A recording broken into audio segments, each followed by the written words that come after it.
ठाकरे बंधूंचा बस पतपेढीच्या निवडणुकीमध्ये चांगलाच पराभव झालाय। गेल्या अनेक दिवसापासून राज ठाकरे उद्धव ठाकरे एकत्र आले तर निवडणुकीमध्ये मोठा परिणाम दिसून येईल अशा अनेक चर्चा झाल्या, पण प्रत्यक्षात निवडणूक झाल्यानंतर तसं काही चित्र दिसलं नाही। बस पतपेढीच्या निवडणुकीमध्ये ठाकरे बंधूंचा उत्कर्ष पॅनल याला एकही उमेदवार निवडून आणता आला नाही। शिवसेनेची बस कामगार सेना आणि मनसेची बेस्ट कामगार कर्मचारी सेना या दोन्हीमध्ये युती झाली होती। तर दुसरीकडे महायुतीने ठाकरे बंधूंना आव्हान देण्यासाठी आमदार प्रसाद लाड आणि प्रवीण दरेकर यांची भाजप प्रणित श्रमित उत्कर्ष सभा, नितेश राणे यांची समर्थ बेस्ट कामगार संघटना, शिंदे शिवसेनेचे किरण पावसकर यांची राष्ट्रीय कर्मचारी सेना यांनी एकत्रित मिळून सहकार समृद्धी पॅनल निवडणुकीच्या रिंगणामध्ये उतरवले होते। पण यामध्ये सर्वात कमाल झाली शशांकराव यांच्या पॅनलची, कारण की त्यांच्या पॅनलनी 14 उमेदवार निवडून आणले। प्रसाद लाड आणि दरेकर यांच्या पॅनलने 7 उमेदवार निवडून आणले, तर दुसरीकडे मनसे आणि शिवसेना यांच्या पॅनलला एकही उमेदवार निवडून आणता आला नाही। या निकालानंतर देवेंद्र फडणवीस यांनी सांगितलं, ज्याप्रमाणे मुंबईमध्ये ठाकरे बंधूंचं वर्चस्व होतं, आता ते दिसून येत नाही। ठाकरे आणि मनसे यांच्या पॅनलचा पराभव झाल्यानंतर मुख्यमंत्री देवेंद्र फडणवीस यांनी राज ठाकरे आणि उद्धव ठाकरे बद्दल काय सांगितलं ते सविस्तर ऐकू। त्यानंतर मनसेनी मुख्यमंत्री फडणवीस यांना काय उत्तर दिलं ते पाहू। प्रचंड पाऊस सुरू आहे, आपत्कालीन स्थिती दिसून येते। तुम्ही रिव्ह्यू घेताय आपत्कालीन पक्षाचा मुख्यमंत्री म्हणून, आता सध्याची परिस्थिती नेमकी काय? मला असं वाटतं की आता बऱ्यापैकी कंट्रोलमध्ये आलेली आहे, तरी काही भागात पाऊस अजूनही जोरात चालू आहे, काही भागात आजही रेड अलर्ट आहे। पण मला असं वाटतं आपत्ती व्यवस्थापनाच्या संदर्भातले ज्या काही काळजी त्या ठिकाणी घ्यायची आहे, म्हणजे काही ठिकाणी एनडीआरएफ, काही ठिकाणी एसडीआरएफ तैनात करून ठेवणं हे देखील झालेलं आहे। जिथे इशारा पातळीच्या वर नद्या गेलेल्या आहेत त्या ठिकाणी विसर्ग वाढवून किंवा जी काही धरणं आहेत त्या धरणांवरनं त्याचं मॅनेजमेंट करण्याचा प्रयत्न चाललेला आहे आणि वेगवेगळे राज्यांशी देखील आपण चर्चेमध्ये आहोत आणि आपल्याला त्यांचं कॉपरेशनही मिळत आहे, त्यामुळे तेही आपल्या विनंतीप्रमाणे विसर्ग वाढवता आहेत। अजून जास्त विसर्ग वाढवण्याची आवश्यकता पडली तर आपण त्यांना पुन्हा विनंती करू। दोन ठाकरे एकत्र आल्यावरती मुंबईत पतपेढीची एक निवडणूक झाली आहे बेस्टच्या, आणि त्याच्यामध्ये निकाल जो आहे तो त्यांच्या विरोधामध्ये लागलाय, कुणाच्या बाजूने लागलाय हा भाग जरी सोडला टीका होते आता ठाकरेंनी, दोन्ही भाऊ एकत्र येऊन सुद्धा। पहिल्यांदा तर माझं हे मत होतं की अशा प्रकारच्या निवडणुकीचं राजकीयकरण करण्यात येऊ नये। ही पतपेढीची निवडणूक आहे, पण त्यांनीच त्याचं राजकीयकरण केलं। आम्ही म्हणजे आमच्याकडनं शशांकरावही तसे आमचेच आहेत आणि प्रसाद लाडाही आमचेच आहेत, ते उभे होते, आम्ही कुठलंही राजकीयकरण त्याचं केलं नाही। पण त्यांनी मात्र आता दोन ठाकरे बंधू एकत्र, आता ब्रँड ठाकरे निवडून येणार, आता अशा प्रकारचं त्यांनी त्याचं राजकीयकरण केलं, पण ते काही लोकांना आवडलेलं दिसत नाही, त्याच्यामुळे त्यांना एकही जागा त्या ठिकाणी मिळालेली नाही। एक प्रकारे म्हणजे या निवडणुकीत तरी त्यांना रिजेक्ट केलेलं आहे, अशा प्रकारे त्या ठिकाणचं चित्र आहे। अर्थात मी पुन्हा सांगतो की मला याचं काही राजकीयकरण करायचं नाही। जनता वसाहत झोपडपट्टी पुनर्विकास योजनेच्या नावाखाली 750 कोटींचा टीडीआर घोटाळा उघडकीस आलेला आहे। सर, हिलटॉप हिलस्लोपचा जो टीडीआर द्यायचं प्रकरण पुण्यात जनता वसाहतीतलं झालंय, जिथे जागा जरी अक्वायर झाली तरी बीडीपीचा तो सगळा भाग असल्यामुळे, झोनिंग असल्यामुळे बांधकाम करता येत नाही, असं असताना सुद्धा 100% टीडीआर जो आहे तो दिल्याचं प्रकरण उघड झालंय। जवळपास 710 कोटी रुपये इतका टीडीआर तो कॅल्क्युलेट केला जातोय आजच्या घडीला। कोट्यवधी रुपयांचा घोटाळा आहे, तुम्ही याला स्थगिती द्याल किंवा? आता तरी माझ्याकडे याची पूर्ण माहिती नाही आहे, आपण निश्चितपणे मी याची माहिती घेईन आणि कुठेही काही बेकायदेशीर असेल तर ते थांबवण्यात येईल। अतिवृष्टी भरपूर झाली आहे, शेतकऱ्यांचं प्रचंड नुकसान झालं आहे, फक्त आणखी विरुद्ध ठोस असं पोलीस मदत जाहीर केली आहे, शासनाने पण आणखी किती वाट पाहिजे? मला असं वाटतं की कालच मी हे जाहीर केलेलं आहे की पंचनामे करून सगळ्यांना मदत केली जाईल। 14 लाख एकर जमीन जी शेतकऱ्यांची आहे तिच्यावरचे पिकं हे पावसामुळे नष्ट झालेले आहेत। आता 2 दिवसापूर्वी पाऊस पडला, काल पाऊस पडला, त्याच्या परवा पाऊस पडला, काय त्याच्या मागच्या आठवड्यात पडला। 4 दिवसामध्ये अशा प्रकारे मदत देता येत नाही, मदत द्यायची एक पद्धत असते। एनडीआरएफ मध्ये अशा प्रकारची मदत देण्याकरता पहिले त्या ठिकाणी पंचनामे करावे लागतात आणि त्या पंचनाम्यानंतरच ती मदत देता येते। पंचनाम्यांचे आदेश दिलेले आहेत, पंचनामे पूर्ण झाल्यानंतर कमीत कमी वेळात ही मदत देता येईल। त्यामुळे मला असं वाटतं की सरकारने कोणीही मागणी न करता याची घोषणा केलेली। सिडकोचं अध्यक्षपद घेतल्यानंतर संजय शिरसाट यांनी काही हजार कोटींची जमीन मुंबईतल्या बिवलकर कुटुंबाला दिली असा आरोप रोहित पवारांनी केला आहे. त्यामुळे रोहित पवार किंवा ही सगळी मंडळी रोज असे आरोप करत असतात. पुरावे दिले पाहिजे ना. बिना पुराव्याचा आरोप करणं योग्य नाही आहे. अर्थात मी अजून काही ती केस बघितलेली नाही, पण हे कुठलेही पुराव्याने आरोप केले तर मग त्या ठिकाणी मला असं वाटतं की त्याच्यावर इफेक्टिव्ह उत्तर देखील मिळतं. आता त्यांच्याकडे काय पुरावे आहेत आणि काय केस आहे मला पूर्णपणे माहिती नाही, पण बिना पुराव्याचे आरोप करत सर, पुण्यातल्या गणेश विसर्जन मिरवणुकीबद्दल अनेक पैशाच्या प्रशासनाकडून पोलिसांकडून होत आहे, पण एक वाक्य तर अजूनही होत नाहीये. विसर्जन मिरवणूक लवकर सुरू करावी अशी काही मंडळांची मागणी आहे. क्रम जो आहे तर त्याच्याबद्दल मला असं वाटतं की दरवर्षीच असे प्रश्न पुण्यामध्ये निर्माण होतात आणि मग पुणेकर आणि पोलीस मिळून ते प्रश्न सोडवतात. त्याच्याकरता मुख्यमंत्र्याला याची आवश्यकता कधीच पडली नाही आणि यावेळेस पडणार नाही. सर्व एक स्कॉटिश मला माहिती आहे की आता मी जे काय बोलणार आहे त्याच्यामध्ये फारसा तुम्हाला इंटरेस्ट नाही आहे, पण तरी पण आता मी कशासाठी गेलो होतो हे तुम्हाला सांगणं गरजेचं आहे. आणि याच्यामध्ये तुम्हाला दुसरीकडे कोणाकडे तरी जाऊन तुम्हाला काय वाटतं असं होणार नाही तुमचं. त्याच्यामुळे तुम्हाला आता या विषयामध्ये किती इंटरेस्ट असेल मला माहिती नाही. एक फार चांगलं वाक्य आहे त्या एका स्कॉटिश साहित्यिकाचं, आणि त्याच्यानंतर ते बऱ्याच लोकांनी वापरलं. मला असं वाटतं लेनिनने वगैरे पण ते नंतर त्या गोष्टी यूज केल्या थोड्याशा वेगवेगळ्या पद्धतीने, की तुमच्याकडची लहान मुलं कोणती गाणी गातात सांगा, मी तुमच्या देशाचं भविष्य सांगतो, असं ते वाक्य होतं. मला थोडंसं ते बदलावं असं वाटतं. आणि ते बदललेलं वाक्य असं आहे की तुमच्याकडे ट्रॅफिकचा तुम्ही केऑस दाखवा किंवा तुमच्याकडची ट्रॅफिकची परिस्थिती दाखवा, मी तुम्हाला तुमच्या देशाचं भविष्य सांगतो. आज मुंबई ही जी शहर आहेत, खास करून मुंबई, ठाणा, पुणा, नाशिक, नागपूर, संभाजीनगर किंवा इतरही आपली अनेक शहरं जी उभी राहत आहेत, यातल्या बऱ्याचशा सगळ्या शहरांमध्ये आज खूप मोठ्या प्रमाणावरती रिडेव्हलपमेंटची कामं मोठ्या प्रमाणावरती उभी राहत आहेत आणि सरसकट सर्रास सगळ्या ठिकाणी ह्या गोष्टी होत आहेत. त्याच्यामध्ये प्रचंड मोठ्या प्रमाणावरती अनधिकृत गोष्टी पण होत आहेत. आज जिकडे 50 माणसं राहत होती त्या ठिकाणी 500 माणसं राहायला आली आहेत एका जागेत. माणसं वाढली आहेत, त्यांच्या गाड्या वाढल्या आहेत, ट्रॅफिक वाढलं आहे आणि ते सगळ्या गोष्टी रस्त्यावरती आल्यात.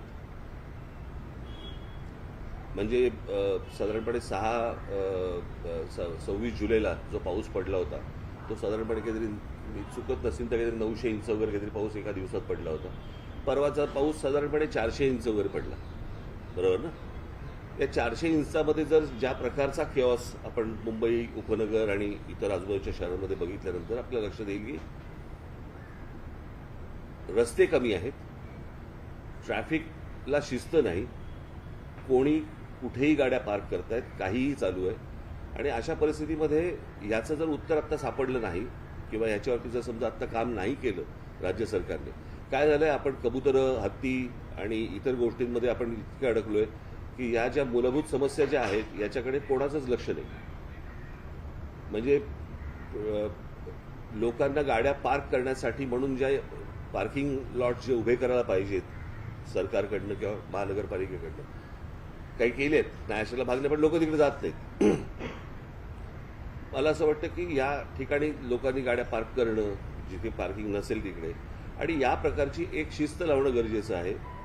अनेक ठिकाणी ज्या बाहेरच्या राज्यांमधनं लोक आलेत, बाहेरच्या प्रदेशामधनं लोक आलेत, जे आज ओला आणि इतर टॅक्स्या आणि रिक्षा आणि सगळ्या गाड्या चालवत आहेत, त्यांना माहितीच नाही आहे या शहरांमध्ये काय प्रकारची सिस्टीम असली पाहिजे, कुठे गाड्या पार्क केल्या पाहिजेत, कुठे लावल्या पाहिजेत. डबल पार्किंग करत असतात, नो पार्किंगमध्ये लावत असतात, कुठेही लावत असतात. आणि त्या दृष्टिकोनातनं मी एक छोटासा आराखडा आज मी मुख्यमंत्र्यांना दिला. त्या प्रकारे आत्ता तिथे मुंबई पोलीस कमिशनर, त्याच्यानंतर मला असं वाटतं ट्रॅफिकचे जॉईंट सीपी कुंभारे साहेब, अशा सगळ्या लोकांना तिकडे बोलवलं होतं आणि तिथे ती बैठक झाली. आणि मी काही नमुने त्यांना, हा पण आवाज येणार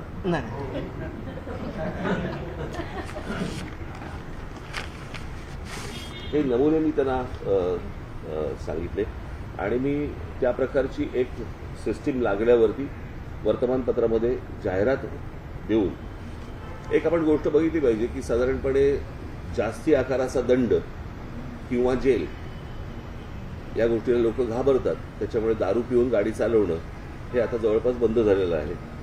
बरोबर. आता काही गोष्टींची शिस्त लावण्यासाठी म्हणून काही तुम्हाला उपाययोजना कराव्या लागतात. मला असं वाटतं ती गोष्ट ट्रॅफिकसाठी पण होणं गरजेचं आहे. अनेकदा आपल्याकडे नो पार्किंगचे बोर्ड लावलेले असतात, कोणी वाचत नाही, कोणी पाहत नाही, काही नाही. आणि त्याच्यातला एक सोपा मार्ग म्हणून मी काही गोष्टी आता मुख्यमंत्र्यांकडे पण दिल्या, सीपींकडे पण दिल्या, जॉईंट सीपींकडे पण दिल्या आणि त्याच्यावरती आता वर्किंग ते करून पुढच्या काही दिवसांमध्ये साधारणपणे मोठे एक मी 2014ला मी सांगितलं होतं की छोटी छोटी जी मैदानं आहेत त्या मैदानांच्या खाली तुम्ही साधारणपणे 500 गाड्या, 800 गाड्या, 1000 गाड्यांचं पार्किंग होऊ शकतं आणि त्या प्रकारची टेक्नॉलॉजी जगभर आहे. मैदानं जाणार नाही, ती पार्किंग झाल्यावरती मैदानं तशीच्या तशी इंटॅक्ट राहतील. मुलांना खेळण्यासाठीची जी मैदानं आहेत ती मैदानं कुठेच जाणार नाही. सो अशा प्रकारच्या अनेक अरेंजमेंट्स, अशा प्रकारच्या अनेक गोष्टी आपल्याला करता येण्यासारख्या आहेत. त्यातली पहिली गोष्ट मी त्यांना सांगितलं होतं की पार्किंग आणि नो पार्किंग याच्यासाठी जे फुटपाथ आहेत त्या फुटपाथनं आपले काही रंग असले पाहिजेत याच्यावरती. म्हणून मी तुम्हाला एक जस्ट अशा प्रकारचा हा नो पार्किंग रेड आणि ब्लॅक म्हणजे तुम्हाला साधारणपणे अंदाज येईल. हा साधारणपणे मी आत्ता इथलेच फक्त फोटो काढून मी जस्ट मला दाखवलं. या प्रकारचे इथे गाड्या पार्क करायच्या नाहीत आणि केल्या तर काय प्रकारचं त्यांना शासन होऊ शकतं किंवा काय प्रकारचं त्यांना दंड आकारला जाऊ शकतो यावरती आता मला असं वाटतं राज्य सरकार त्याच्यावरती काम करते. त्याचे एक जनरल त्यांना आखण्यासाठी म्हणून कुठे कुठे पार्किंग असू नये, मुंबईचा मॅप घेता किंवा ठाण्याचा मॅप घेता, पुण्याचा घेता, हे त्यांना सोपं करावं म्हणून. आणि कशा प्रकारची जाहिरात वर्तमानपत्रामध्ये केली पाहिजे आणि मग त्याच्या खाली साधारणपणे काय आकारातला दंड आकारले जातील आणि काय वगैरे, तर ह्या प्रकारचं साधारणपणे मी त्यांना एक आत्ता प्रेझेंटेशन हे दिलं आणि मला असं वाटतं की ह्याच्यातनं किमान आत्ता थोडी बहुत शिस्त लागायला तरी सुरुवात होईल आणि अनेकांना कळेल की कुठे गाड्या पार्क. आज 2 चाकी वाहनं जी आहेत या 2 चाकी वाहनं आज ट्रॅफिक सिग्नल पाळत नाही. मला अनेक मुंबईकर असे असतील की ज्यांना 100% माहिती आहे की ही गोष्ट की रात्री साधारणपणे 12 वाजता जरी सिग्नल चालू असेल तरी गाड्या थांबायच्या. आता दुपारी 12 वाजता पण थांबत नाही. आणि ही या प्रकारची बेशिस्ती की कायद्याला न जुमानणं आणि कायदा जरी तुम्ही केलात तरी आम्ही आमच्या पद्धतीने वागणार, मला असं वाटतं ह्याच्यातनं शहरं उभी नाही राहणार. आपण अजून वाईट गोष्टींकडे आपण जाऊ. अत्यंत विचित्र लेवलवरचा केऑस हा भविष्यामध्ये मला दिसतोय जर आत्ता याच्यावरती जर काही उपाययोजना झाल्या नाहीत सरकारकडनं तर. कारण त्या प्रकारची बेशिस्ती ही अजून वेगवेगळ्या गोष्टींमध्ये येत जाणार आणि मग ते एकदा हाताबाहेर गेलं की कोणीच काही करू शकणार नाही. आज प्रत्येक एखादी कंपनी असते, एखादी शाळा असते, एखादं कॉलेज असतं, प्रत्येक ठिकाणी काही नियम असतात. मला असं वाटतं शहरांचे पण नियम असतात आणि कशा प्रकारे तुम्ही गाड्या चालवल्या पाहिजेत, कुठे गाड्या पार्क केल्या पाहिजेत, कुठे लोकांना चालायला फुटपाथ नाही आहेत, फुटपाथवरती फेरीवाले बसलेले असतात, काही लिगल असतात आणि इलिगल असतात, त्यांचं काय करायचं. मला असं वाटतं की ह्याची अत्यंत नितांत गरज आहे. कारण ते जर समजा आता मी मगाशी सांगितल्याप्रमाणे जर हाताबाहेर आत्ता गेलेलंच आहे परंतु आत्ता तरी आटोक्यात आणता येईल, पण याच्या पुढे अजून काही वर्षानंतर ते हाताबाहेर जाणार आणि ते तुम्हाला कोणालाही आवरता येणार नाही. आणि या गोष्टींसाठी म्हणून अत्यंत गंभीर अशी ही बैठक आत्ता मी मुख्यमंत्र्यांबरोबर मी करून आलो आणि पुढच्या काही दिवसांमध्ये त्यांच्याकडनं काही रिझल्ट्स यायला सुरुवात होतील. पार्किंग लॉटचं सांगितलं ना मी आता, ते 3 पार्किंग लॉट्स आत्ता एक मुंबई शहर, मुंबई उपनगरामध्ये 2 अशामध्ये सुरुवात करणार आहेत आणि मग त्याच्यानंतर त्याचं त्या गोष्टी वाढत जाणार आणि वाढवल्या जातील आणि कंपल्सरी तिकडे पार्किंग केलं जाईल. आता तुम्ही दाखवला तो पार्किंगचा विषय तुम्ही म्हटलं की टाउन प्लॅनिंगच्या दृष्टिकोनातून अजून काही सजेशन्स त्या बेसिक कोणत्या केलेल्या आहेत. आणि काल जो पाऊस झाला त्याच्यामध्ये आपण 2 गोष्टी पाहिल्या की नवी मुंबई किंवा त्या परिसरामध्ये तितकाच पाऊस झाला जेवढा वसई विरार परिसरामध्ये झाला. थोडंसं 5-50 ml जार असावं मिलीमीटर. तर तरीसुद्धा दोन्ही शहरांमधलं जर ते मी बघितले मी काही त्यातला तज्ज्ञ नव्हे. मला असं वाटतं जी लोक तज्ज्ञ आहेत त्यांना सरकारने बोलवलं पाहिजे आणि आपल्याकडे अशा प्रकारचे तज्ज्ञ अनेक आहेत की जे यामध्ये सजेशन्स सरकारला देऊ शकतात. फक्त हे वॉर फुटिंगवरती तातडीने याच्यावरती उपाययोजना होणं गरजेचं आहे. कळलं का? आणि मला असं वाटतं की याच्यावरती मी काही नावं सजेस्ट करीन, आपणही काही नावं सजेस्ट करा जे आपण सरकारला सांगून आपण ही गोष्ट करून घेऊ शकतो. पार्किंगच्या व्यतिरिक्त इतर विषयांवर सुद्धा काही नाही, आत्ता मला असं वाटतं हा विषय सगळ्यात गंभीर विषय आहे आणि तो म्हणजे ट्रॅफिकचा. कारण त्याच्यामुळेच तो सगळ्यात जास्ती किंवा आता गणपती येतील, बरं का, त्या सगळ्या गोष्टी सुरू होतील आणि बस चाललंय म्हणून चालवत राहायचं असं नाही होऊ शकत. काही वर्षांपूर्वी मुंबई महानगरपालिकेनं विशेषतः शहर परिसरामध्ये अनेक विकासकांना जागा या वेगळ्या एका सेक्शनखाली सार्वजनिक पार्किंग उपलब्ध करून देण्यासाठी दिलेल्या होत्या. त्या पार्किंग तयार आहेत, परंतु तिथले दर जे आहेत ते सर्वसामान्यांना परवडणारे नाहीये. मी तुम्हाला एक त्यामुळे तिथे कोणी जातच नाही. आता मी तुम्हाला सिंपल लॉजिक सांगतो की साधारणपणे आत्ता जर समजा गाड्यांचे दर पाहिले तर पार्किंगचा दर परवडायला काही हरकत नसेल. तुम्ही जर गाड्यांचे आत्ता सगळे दर बघा ना आता काय आहेत ते, आणि साधारणपणे महिन्याला 2,000 आणि महिन्याला 1,500 आणि महिन्याला असे जर समजा 3,000 समजा असतील, बरोबर आहे, तुमची गाडी सेफ राहते, गाडी रस्त्यावरती त्रास देत नाही. सगळ्याच गोष्टी फुकट नाही मिळू शकत ना. मग जर समजा आपण तसं जर बघायला गेलं तर समजा आत्ता एखाद्या भागाचं समजा आता आपण असं पकडूया की साधारणपणे दादर भागामध्ये स्क्वेअर फुटाचा भाव काय चालू आहे, काय 70-80 हजार रुपये स्क्वेअर फूट चालू आहे ना. मग रस्त्यावरती जी गाडी तुम्ही पार्क करता तो किती स्क्वेअर फूट घेता, ते स्क्वेअर फुटात मोजायचे का आता?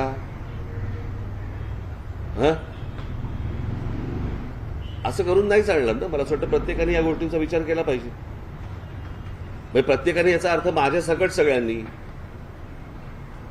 मे बी काय दुसऱ्यांना फक्त बोटं दाखवते अशाला भाग नाहीये. प्रत्येकाने या गोष्टींचा विचार केला पाहिजे. ही बर्बाद होतील शहरं आणि आता आपण बर्बादीकडे चाललेलो आहोत. कशाचा पायपोस कोणात नाही. आज मुंबईमध्ये एवढ्या एजन्सीज काम करत असतात, म्हाडा आहे, मुंबई महानगरपालिका आहे, इतर सगळ्या, कोणाच्या एकत्र बैठका होत नाहीत. आपण दरवेळेला सगळ्या गोष्टी विनोदाने म्हणत असतो की हे खणून गेले की हे येतात, मग हे खणून जातात, मग ते हे आपण विनोदाने बोलतो. पण मला असं वाटतं की ह्याचा एकदा काहीतरी सोक्षमोक्ष लागला पाहिजे ना. याचं उत्तम उदाहरण म्हणजे परवा तो मोनोचा जो प्रकार, तो काय झाला, ती तिरकी झाली. बरं, मी आता हे गेले अनेक वर्ष सांगतोय, रोज या शहरांवरती माणसं आदळत आहेत, रस्ते मोठे होत नाहीयेत, इमारती वरती चाललेल्या आहेत. नाही, मी आता त्या सीपिंगशी पण मी तेच बोलत होतो की आता हे तुमचा काय तो सी लिंकला तिथे त्या ब्रिज कॅन्टीच्या इकडे एक पार्किंगचा लॉट केला होता, तो काही प्रेशरने काढायला लावला.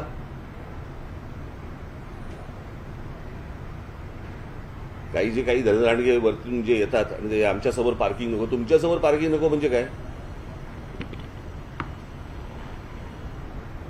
आज सगळा ब्रिज कॅन्टीचा जो केऑस झालाय तो त्याच्यामुळे झालेला आहे. आणि मी ती पण गोष्ट आता मी मुख्यमंत्र्यांच्या घरावर घातली आणि ती गोष्ट आता सुरू करतील ते.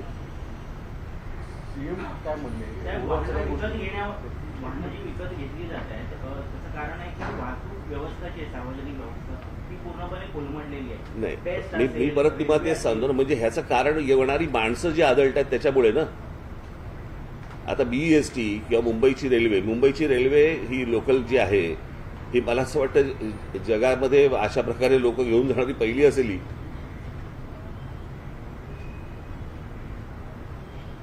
ज्या प्रकारे लोक रोज लोकलमधनं प्रवास करतात हे थक्क करणार आहे. त्याच्यातही तुम्ही रोज रेल्वे चालू आहे, पण मी माझा मूळ मुद्दा येतो की ही माणसं येणारी थांबवली पाहिजेत. तुम्हाला बाहेरच्या राज्यांमधली बाहेरची शहरं ही तुम्हाला डेव्हलप करावी लागतील. माणसं येणं थांबवणं गरजेचं आहे, त्याशिवाय हे प्रश्न सुटणार नाहीत. पण त्यातल्या त्यात आत्ता मला असं वाटतं जेवढ्या गोष्टी आपल्याला हातात शक्य आहेत तेवढ्या तर गोष्टी केल्या पाहिजेत. मी दरवेळेला सांगत असतो की बाबा 4 प्रकारच्या जमिनी आहेत. एक आहे मुंबई महानगरपालिकेची, एक आहे राज्य सरकारची, एक आहे केंद्र सरकारची आणि एक आहे खासगी. या तिन्ही जागांच्या वरती झोपडपट्ट्या होतात. खासगीवरती गोदरेजची तशीच्या तशी इंटॅक्ट लँड आहे, कारण त्याला आईबाप आहे. आपल्याकडे कुंपणच शेत खात आहे.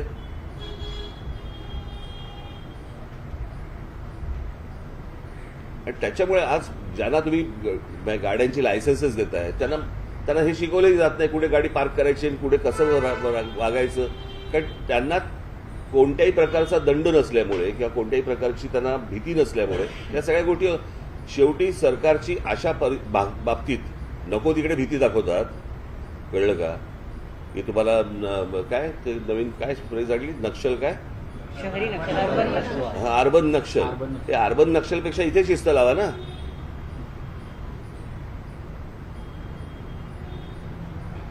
इथे गरजेचे आहेत. उद्या ज्या प्रकारच्या जमिनी ज्या गौतम अदानीच्या घशात घातल्या जात आहेत, काय होणार मला जर सांगा. तिकडे त्या धारावीमध्ये कुठचे रस्ते आणि कुठचं काय करणार आहेत.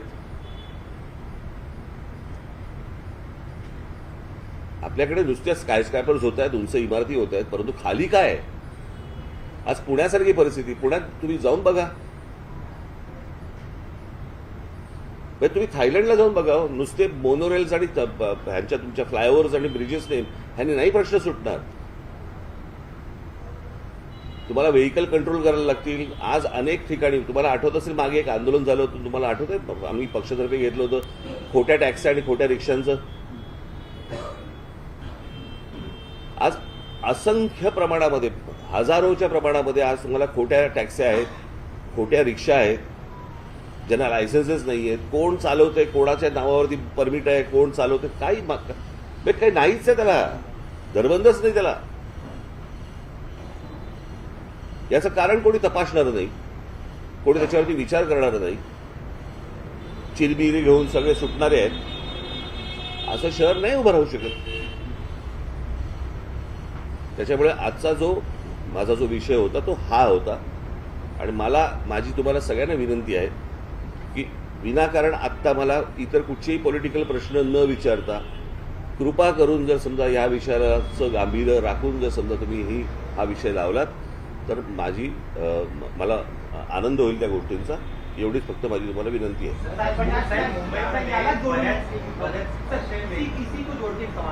दो दिन की बरसात में मुंबई में हर तरफ सड़कों पर खड्डे ही खड्डे हैं. एक दिन में 442 पॉटहोल्स रिपोर्ट हुए हैं. कंक्रीट करने का दावा किया गया था, लेकिन लोग खड्डों में गिर रहे हैं. एक डेथ भी हो गई थी पवई में. आज भी कई लोग मिले. मी तुम्हाला एक गोष्ट सांगू का? रस्ते बनवणे आहे ना, रस्ते बनवणे हा साधारणपणे धंदा आहे, बरोबर? धंदा कशा अर्थाने बोलतोय मी की टेंडर काढायची, रस्ते बांधायचे, ते खराब झालेच पाहिजेत. याच्यामध्ये सगळा जो नेक्सस आहे ना तो सगळा तसाच आहे. तो की याच्यामध्ये ते खराब झाले पाहिजेत. खराब झाले की लगेच ते खड्डे बुजवायचं टेंडर निघतं आपल्याकडे. म्हणजे आपल्याकडे तो जो कोणी कॉन्ट्रॅक्टर असेल त्याला कुठच्याही प्रकारचं पनिशमेंट होत नाही. खड्डे बुजवायचं कॉन्ट्रॅक्ट निघतं, त्याच्यात करप्शन होतं. पुन्हा नवीन रस्ते बांधण्यासाठी परत नवीन टेंडर होतं. हे ज्या प्रकारचं जे चालू आहे, गेली अनेक वर्ष सुरू आहे ना, या सगळ्या गोष्टींना लोक त्रासलेले आहेत. त्या खड्ड्यातनं जात आहेत, त्याच्यामध्ये अनेक लोक मृत्युमुखी पडत आहेत. परंतु जे करतायत त्यांनाच वारंवार निवडून दिलं जात आहे. आता त्यांना जर समजा पटत असेल की बाबा हे घ्या ना, किती काही खड्ड्यात घाला नाही तर कशातही घाला, हे आपल्याला मतदान करणारच आहेत, हा जर विश्वास असेल, तुम्हाला आयुष्यात चांगले रस्ते मिळू शकत नाहीत. करणाऱ्याच लोकांना जर समजा तुम्ही वारंवार निवडून देणार, कसे रस्ते तुम्हाला चांगले मिळणार? त्यांना असं वाटतंय आम्ही जे करतोय ते बरोबर करतोय. त्याच्यामुळे 400 खड्ड्यांचं काय घेऊन बसलात तुम्ही? आणि हा विषय फक्त मुंबईचा नाही आहे, हा सर्व शहरांचा विषय आहे. फक्त काय आहे प्रॉब्लेम, जे बाहेरच्या राज्यांमधून येतात त्यांना महाराष्ट्रातले खड्डे दिसतात, फक्त त्यांची राज्य खड्ड्यात गेलेली दिसत नाहीत.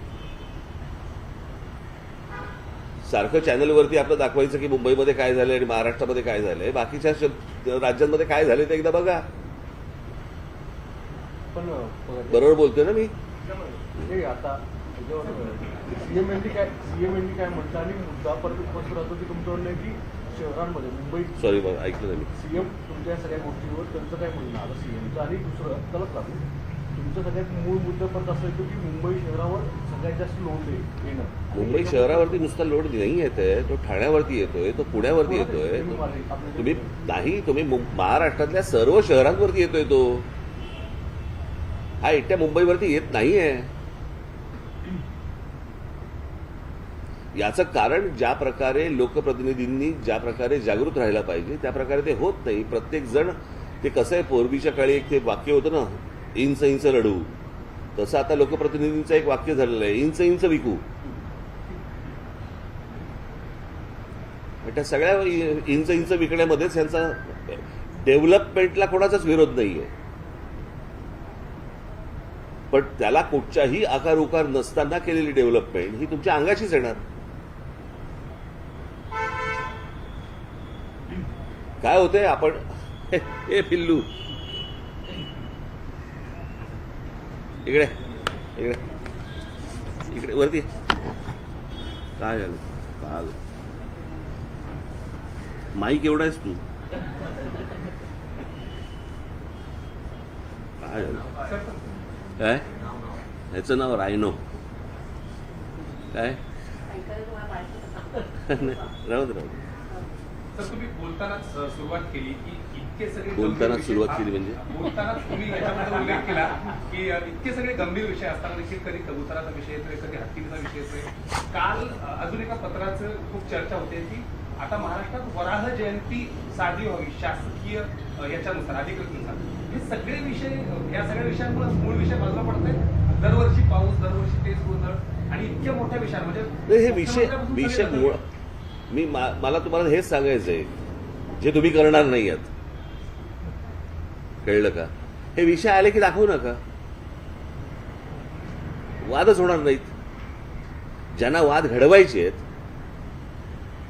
जर समजा तुम्ही त्याला फारसं महत्व दिलं नाही तर हे वाद होणारच नाहीत. हे जाणून बुजून केल्या जातात गोष्टी. मला एक गोष्ट कळली नाही, तुमच्या घरात जर समजा एक 4 उंदीर झाले तर त्याचं काय करता तुम्ही? बरोबर ना? नाही, गणपतीचं वाहन आहे म्हणून ठेवतो का आपण? नाही ना. मग असे कोण जैन लोक आहेत की जे कबुतरावरती बसून फिरायला जातात? काय त्या कबुतरांचं? बरं, फक्त कबूतर मेली नाही पाहिजेत, माणसं मेली चालतात. एवढी आज रेल्वे खाली माणसं जात आहेत, इतर सगळी काय आपण ज्याला खड्ड्यांमध्ये माणसं जात आहेत. माणसांपेक्षा कबुतर महत्वाचे आहेत. पण मला माहिती होतं की तो पॉलिटिकल सगळा विषय आहे, राजकीय विषय, आणि त्या राजकीय विषय तशाच प्रकारे तो लावायचा होता की जेणेकरून, आणि त्याच्यात त्यांना लक्षात आलं की ह्यांच्याकडनं काही रिस्पॉन्स मिळत नाहीये. कारण आम्हाला माहिती आहे की कुठे रिस्पॉन्स द्यायचा एवढं तर आम्हाला कळतं की नाही. आणि हे मी आत्ता जे सांगितले हे खरं तर मूळ विषय आहेत, ज्या मूळ विषयांकडे आपण सगळे दुर्लक्ष करतो आणि नको त्या गोष्टींमध्ये आपण भरकटत जातो. आता 2 दिवस पाऊस पडला म्हणून तुम्ही पाऊस दाखवलात. इन्फ्रास्ट्रक्चर डेव्हलपमेंटवरती इतका भर दिला असं सरकारकडून, परंतु टाउन प्लॅनिंग या बेसिक विषयाबद्दल कुठल्याही राजकारणी तुमच्या खेरीज बोलताना दिसत नाही. या सगळ्या सरकारने ना इथे हा बंगला आहे माहिती आहे, इथे पांढरा बंगला आहे माहिती आहे, सेनापती बापटाच्या पुतळ्याच्या मागे. हा, तो मोडकांचा बंगला आहे. ते इंजिनियर मोडक, त्यांना रोज येऊन नमस्कार केला पाहिजे. हे माहीम, दादर, वडाळा, हिंदू कॉलनी, परळ, नायगाव, ही सगळं टाउन प्लॅनिंग हे त्या मोडकांनी केलंय ब्रिटिशांच्या काळात. त्यांच्या नावाने तो मोडक सागर आहे.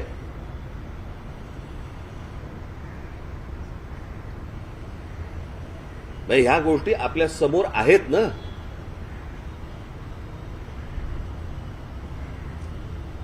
आणि मला प्रश्न पडतो की हे कोणीतरी येणार, बाहेरून येणार आणि हे आम्हाला प्रश्न विचारणार काय मुंबईची परिस्थिती झाली आहे म्हणून.